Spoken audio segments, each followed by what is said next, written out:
अस्सलामुअलैकुम दोस्तों और साथियों, उम्मीद है आप लोग खैरियत से होंगे। इस वीडियो के ज़रिए सबसे पहले तो मैं आप लोगों को एक अच्छी खबर दूं कि माशाल्लाह पिछले एक हफ़्ते की सिर्फ एहतियात से हमें अब ये नतीजा निकल रहा है कि जो हमारी न्यू इन्फेक्शंस की जो कर्व्स है वो नीचे जाना शुरू हो गई है। यानी हमारे मुल्क में जो हर रोज़ नए केसेस आते हैं, अब गुज़िश्ता 2 से 3 दिन से उनके अंदर एक ट्रेंड देखा गया है कि जो एक हफ्ते से पाकिस्तान के लोगों ने एहतियात शुरू की है मास्क पहनने की, और जो बहुत ज़्यादा गैदरिंग्स हैं या जो जल्द से जुलूस चल रहे थे कि उनसे दूर हटे हैं, तो अब हमें उसका रिज़ल्ट नज़र आना शुरू हो चुका है कि हमारी जो कर्व है वो अब नीचे जा रही है। बहुत सारे दोस्त मुझसे ये पूछते थे कि जैसे मैंने लास्ट टाइम की कर्व पे बात की थी कि ये कब चांसेस हैं कि नीचे आएगी, तो अब की दफ़ा का क्या चांसेस हैं। तो मैं उनको सिर्फ एक बात कहता था कि जो अब की दफ़ा की कर्व का ऊपर जाना है, या ये जो हम केसेस देख रहे हैं सेकेंड वेव के पॉइंट ऑफ व्यू से, तो ये बहुत हद तक हमारे हाथ में है कि हम इस कर्व को खुद कितना ऊपर लेके जाना चाहते हैं। और वही हुआ कि जैसे ही प्राइम मिनिस्टर ने तमाम लोगों को, और ख़ास तौर पे जो गवर्नमेंट्स के अंदर हैं या जो मुख्तलिफ इदारे हैं, उनको ये कहा कि जो गैदरिंग्स हैं उनको कम से कम किया जाए, तो उसका रिज़ल्ट हमारे सामने नज़र आ रहा है। इसलिए अगर आज भी हम मुहतात रहें तो एक हफ्ते के अंदर आप ये देखेंगे कि ये केसेस ऊपर जाने की बजाय बिल्कुल ये डाउनवर्ड ट्रेंड शुरू हो जाएगा। दूसरा, अक्सर लोग एक बात करते हैं कि जैसे अब हर गुजरते दिन के साथ हमें ये खबरें आती हैं कि दुनिया भर के जो मुख्तलिफ ममालिक हैं वो वैक्सीन ले रहे हैं, जिसके ऊपर मैं आगे बात करूँगा। एक बड़ी अहम खबर आई है बरतानिया से। तो क्या ये मुमकिन है कि पाकिस्तान जैसे जो गरीब और मिडिल इनकम कंट्रीज़ हैं, यानी डेवलपिंग और जो अंडर डेवलप्ड कंट्रीज़ हैं, को उन तक वैक्सीन ना पहुंचे? दोस्तों, ये नामुमकिन है। ये मुमकिन ही नहीं है कि दुनिया के तमाम लोगों को या इतनी तादाद के लोगों को वैक्सीन ना लगे, जिसको हम कहते हैं हर्ड इम्यूनिटी। आपको मैं इसको एक मिसाल से वाज़ेह करना चाहता हूँ। आप तो इंसानों की बात सोचते हैं, इस वक्त जो दुनिया के यानी साइंस के लोग हैं, जो साइंटिस्ट है, जो WHO का सर्कल है, तो वहां पे ये बहस चल रही है कि इंसानों को वैक्सीनेट करने के बाद कुछ जानवरों को भी वैक्सीन देनी पड़ेगी शायद।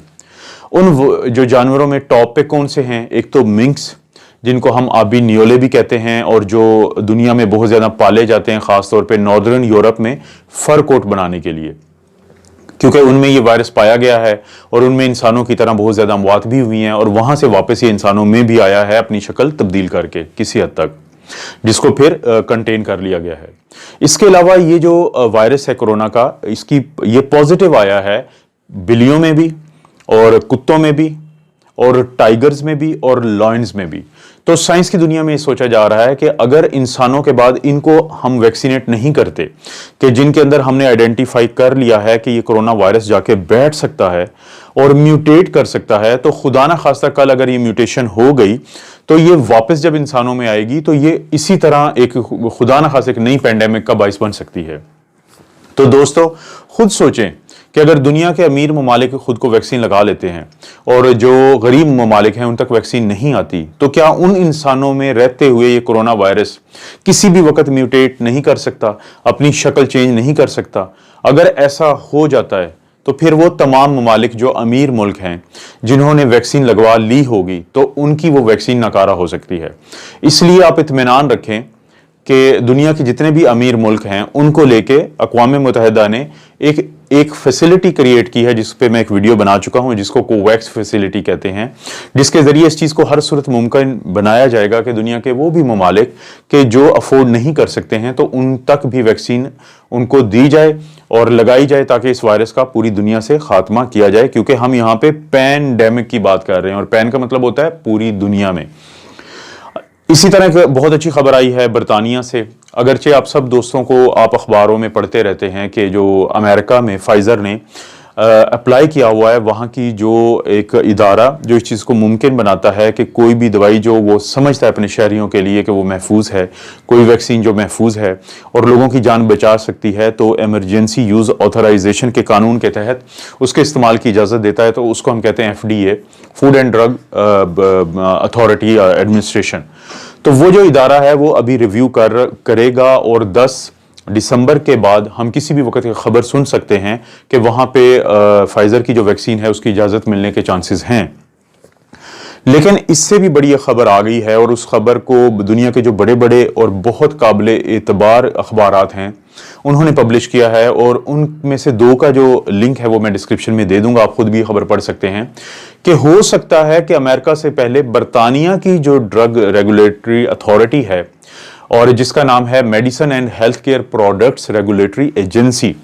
तो हो सकता है कि वो उससे पहले ही इसको रिव्यू करके, जो कि वो आजकल कर रही है फाइजर की वैक्सीन को, तो उसकी इमरजेंसी यूज ऑथराइजेशन की इजाजत दे दे। इस चीज के चांसेस बहुत ज्यादा बढ़ चुके हैं, हो सकता है ये, और हो सकता है कि दिसंबर के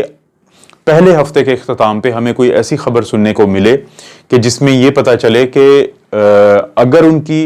जो रेगुलेटरी एजेंसी है वो ये समझे और वो एनालाइज करने के बाद बताए कि ये जो वैक्सीन है उनके शहरियों के लिए महफूज भी है और कारआमद भी है, तो हो सकता है वहाँ पे इसकी इजाज़त मिल जाए इस्तेमाल की।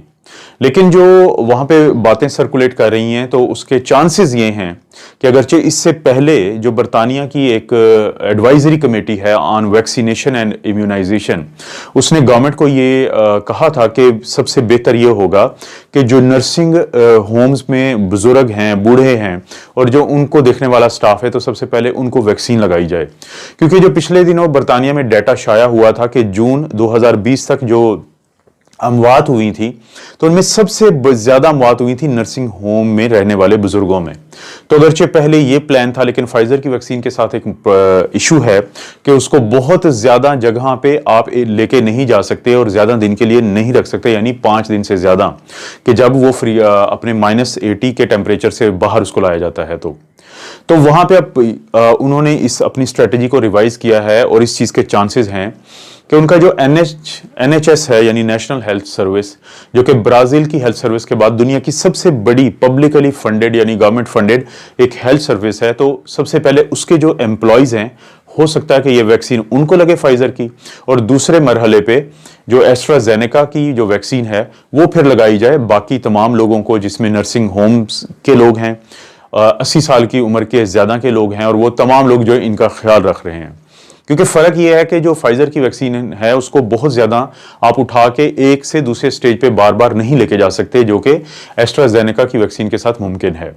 क्योंकि जो बरतानिया में फाइजर की वैक्सीन आएगी वो आएगी बेल्जियम में, जो उनका प्लांट है, और वहाँ से फिर जब ये हॉस्पिटल्स में जाएगी तो उनकी कोशिश होगी कि वहाँ पे जो NHS के वर्कर्स हैं, यानी जो स्टाफ मेंबर्स हैं, तो पहली डोज उनको दी जाए ताकि वो महफूज हों, और फिर उसके बाद बाकी लोगों की भी बारी आएगी। तो अगर आप देखें तो अब ये गहरी रात के बाद हमें रोशनी नजर आना शुरू हो चुकी है। ये जो एक सुरंग थी जिसके अंधेरों से हम पिछले 9 से 10 महीनों से गुजरे हैं, उसकी एंड पे हमें लाइट नजर आना शुरू हो चुकी है, और पाकिस्तान में भी लोगों ने इस बात को अब समझ लिया है कि अगर वो 1 से 2 महीने एहतियात करते हैं और उसकी वजह से लोगों की जान बच सकती है, तो लोग अब इस चीज़ को एहतियात कर रहे हैं, और उसका रिजल्ट हमें नज़र आ रहा है कि पाकिस्तान में जो न्यू इन्फेक्शंस हैं वो ड्रॉप हो रही हैं, इसके बाद एक्टिव केसेस वो ड्रॉप होंगे, और उसके बाद फिर जो डेथ्स हैं वो ड्रॉप होंगी। तो उम्मीद है आपको ये तमाम चीज़ों में अब बेहतरी नज़र आएगी। दोस्तों, इस तरह की कोई भी जो अच्छी खबरें हैं वो खुद अपने दोस्तों और अपनी फैमिली मेम्बर्स और बाकी लोगों तक भी पहुंचाएं। अपना और अपनी फैमिली का ख्याल रखें। अल्लाह ताला आपको और आपकी फैमिली को हर किस्म की बुराई, बीमारी और आजमाइश से महफूज रखे।